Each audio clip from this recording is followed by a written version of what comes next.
Hello everybody and welcome to my house. As you can see, I'm smiling today because there are two reasons. One, first time somebody has come to my house and she is from a different country. So basically she's a foreigner. Okay, and you know how we are, when Indians and foreigners, we all get very excited. So I am super duper excited today.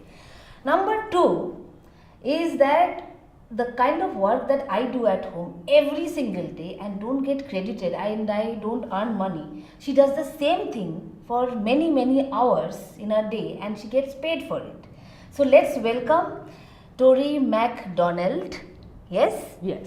I got my pronunciation correct. Tori McDonald from The Humming Tree, and she is a chef there. So welcome Tori to my house. Thank you for having me. So I got to know that you started cooking from the age of 13. Started cooking from the age of 4. Decided to do it for my career at the age of 13.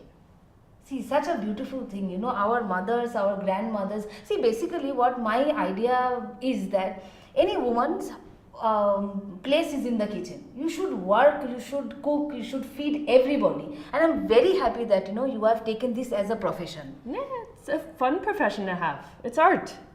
Yeah, it is art, but it makes me very happy because, though it is a very tedious job, in the kitchen every single day, but you are doing it as a profession. Tell me something about your journey. Well, as I said, I started cooking when I was 4. I was helping my great-grandmother, who was blind, in the kitchen to make things like steak and kidney pie because she wouldn't let anyone else help her, which I don't understand why. But she was a very proud woman and she refused to let people help her. And I was happy in the kitchen. It was fun. You could play around with the flavors and textures, and you could have things like chocolate with something salty, and it's just, I've always loved being in the kitchen. And my mom was very clear from a very young age. She said, you can do whatever you want to be. You can do anything in your life. Just remember that whatever you decide to do with your life, make sure that you enjoy what you're doing so you're never working a day in your life. Because if you like what you're doing, it's not work. It's fun. Yeah, kind of. But then you started cooking at the age of 4, Yeah. and then you thought that you will become a chef at the age of 13. So back home in Spruce Grove, Alberta, which is a small little town outside of Edmonton, we do a program in school where you go and you visit someone who's in the field you want to be in to see if that really is what you want to do. And so for my day at work, I ended up going to the Northern Alberta Institute of Technology, and I was put together with Conrad. Yes, his name was Conrad, who was the dean of the culinary school. And instead of having me follow him around because he figured that would be the most boring day ever for me, he took me and he said, okay, there you go. And he threw me in all the classes. So I spent the entire day in culinary school learning things and being taught by the instructors and talking to people. And at the beginning of the day, Conrad was a little apprehensive. He thought, she'll come and she'll spend some time here and she'll realize this isn't what she wants to do. By the end of the day, when I got picked up by my mom, he looked at me, he said, okay, we'll see you in a few years when you come to school. Because he realized that this was what I love to do. It's my passion. And at the end of the day, as long as you're doing your passion, you're gonna do well in life. And especially if you're getting paid for it, then it's just all the better. That is very important, not getting paid for the kind of work that you do. Yeah, especially if you love doing it. I'd rather be in a kitchen sweating and working and cutting myself and burning myself like I did yesterday than be sitting behind a desk doing the same thing every day. Every day in a kitchen's different. You're never doing the exact same thing. It's always something different. There's always something new coming up. And you started working as a bartender. No, I started working in a cafe. Okay. And so I was doing a lot of baking, and I was doing the barista stuff of making different coffees and teas and like mocktail type things. And then later on, when I moved to Toronto, I started working at a small little pub, and I would work. My shift would be from 3 to 11. I would work in the kitchen by myself. It would just be me cooking for however many people came in that day. And then from 11 to about 2 o'clock in the morning, I was bartending for those same people I had cooked for. So it was long days, but they were fun. And you got to meet, I meet so many amazing people in my job, especially working at the Humming Tree. I meet amazing musicians all the time. Bangalore is filled with all sorts of friendly, happy people, and it's also filled with so many amazing musicians who are getting out there. So I mean, I've made a lot of really amazing friends in my career. So you said that you were doing 3 jobs at Yeah, just time. before I moved here, I was working at a small bistro / gourmet food shop that is run by one of the premier Canadian female chefs, Lynn Crawford, in Toronto. And then I was working the kitchen job at the bar, and then I was also doing the bartending at the bar. So I had 1 day off a week, and I was working on average during the week. I was doing 10 hours of work. And then on my Saturday nights, I would start work at 9:30 or 9 in the morning at the one place and go straight through until 2 o'clock in the morning by the time I finished at the other place. It's too much work, no? That's why coffee was invented.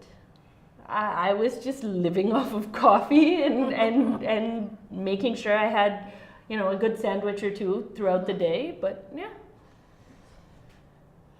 Break এর আগে একটা coffee নেব. No, you did not understand what I told my viewers. But then you came down to India, all the way from Yeah. Canada to India.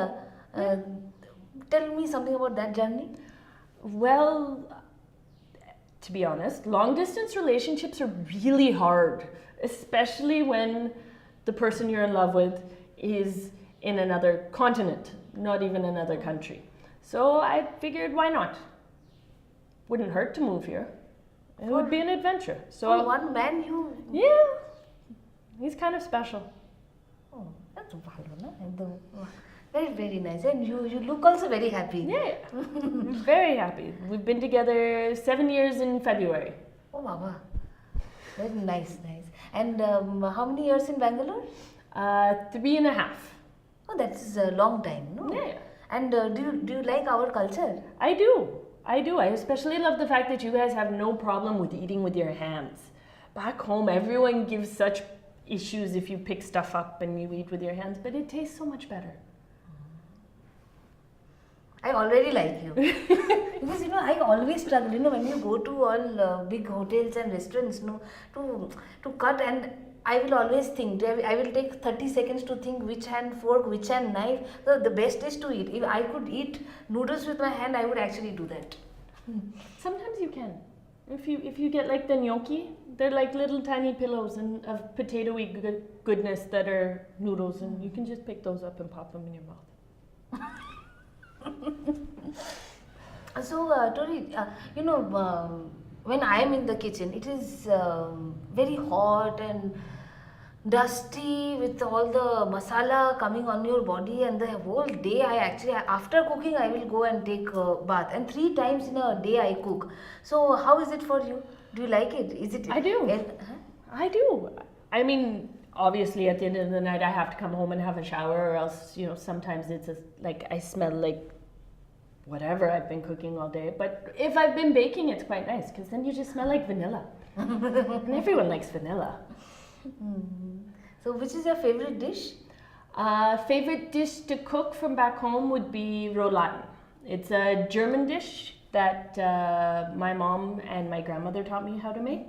And it's very thin slices of beef that you take, and you put mustard, and then carrot sticks and dill pickle sticks, and then you roll it up, and you put it in a frying pan and get it nice and brown, and then you dump an entire bottle of red wine on top.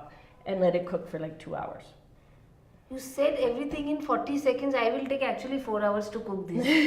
Well, it takes a long time to cook, but once you put it all in the pan, you don't have to think about it. You just let it sit, and then you make mashed potatoes with it. Hey, Because everyone, aloo actually. everyone loves potatoes.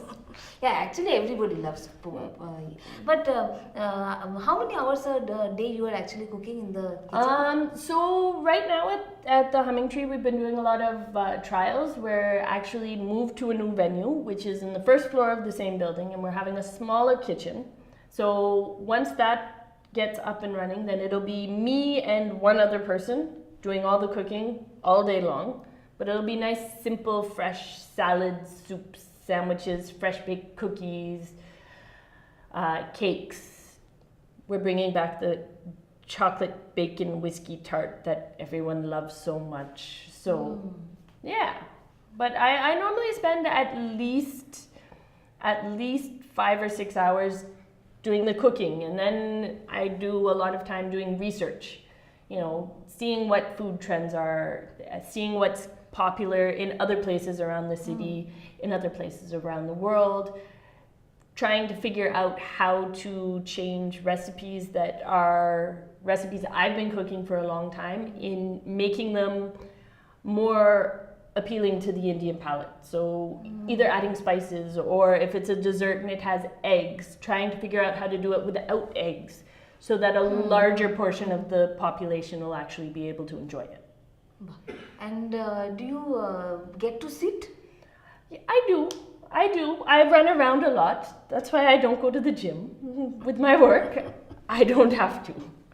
So Because I'm up and down stairs, and also on top of all of that, also when we have artists who come in, I'm looking after the musicians. So making sure that they've got their food and drink and they're all set up, and you know, they have their bottles of water on the stage, and they're set. They're set, and they don't have to worry. And how many times in a day do you sit? Because when I am cooking, I sit at least one time, to definitely. And one meal, one time. Well, I don't sit when I'm cooking. I only sit after I've finished everything. So in a day, how many times you sit? Not a lot. I can't really think. I'll probably sit and take a break maybe 3-4 times in a day, maybe. But remember, my day starts at 11:30 and goes until 11:30 sometimes. 12 hours? Yeah. I would have been tired by then. Oh, I'm tired, and by the time I get home, it's just time to sit down, relax, have a glass of wine, and go to bed.